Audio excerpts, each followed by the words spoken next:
जो दंभ का त्याग किए हुए, कपट का त्याग किए हुए, काम विजयी, क्रोध विजयी, लोभ मोह मद मत्सर विजयी है, उनके हृदय में भगवान प्रकट हो जाते हैं। और हृदय में जब भगवान प्रकट होते हैं तो रोम रोम प्रेम से पुलकित हो जाता है। प्रेम प्रतिक्षण वर्धमानम है, प्रेम अनिर्वचनीय है। और प्रेम का स्वरूप ये है, तन मन के बिछुड़े नहीं, चाह बढ़े दिन रैन, कबहु संजोग न मानहि, देखे भरी भरी नैन। अपने प्रभु के लिए रोते हुए भी रोने की चाह, प्रभु में तन्मय होते हुए भी प्रभु के भजन की चाह, ये प्रेम। साधक को प्रेम प्राप्ति के लिए पहले गुरुदेव का वर्ण करना चाहिए और गुरुदेव के द्वारा दी हुई उपासना में रात दिन मन को लगाकर इन शत्रुओं पर विजय प्राप्त करनी चाहिए, काम क्रोध लोभ मोह मद मत्सर। और ये गुरु प्रताप से यदि इन पर विजय प्राप्त हो गई तो जीवन मुक्त महापुरुष भगवान के अनुराग को, प्रेम को प्राप्त हो जाता है। ये जरूर ध्यान रखे कि हमारा जीवन केवल प्रभु के लिए है, कहीं हमारे जीवन में चूक ना होने पावे।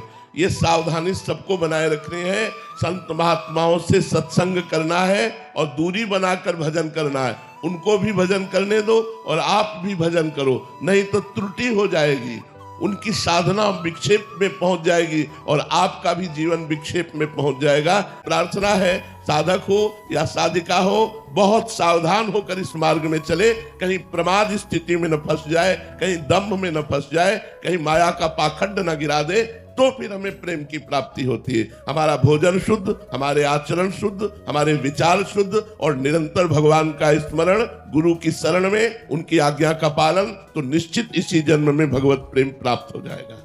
भगवान बड़े बड़े मुनियों के ध्यान में नहीं आते, लेकिन भगवान बालवत स्वभाव, सरल स्वभाव, न मन कुटिलाई, ऐसे को जल्दी मिल जाते हैं।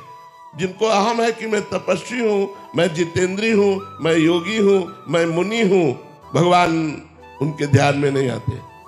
लेकिन जिसको ये भाव है मैं अधम हूं, मैं नीच हूं, मैं किसी योग्य नहीं हूं, और वो भगवान को पुकारे तो भगवान बहुत जल्दी इसको ग्रहण कर लेते हैं। यही दरबार दीन को आदर रीत सदा चली आई। भगवान के दरबार में दैन्यता का प्रवेश है, अहंकार का निषेध है।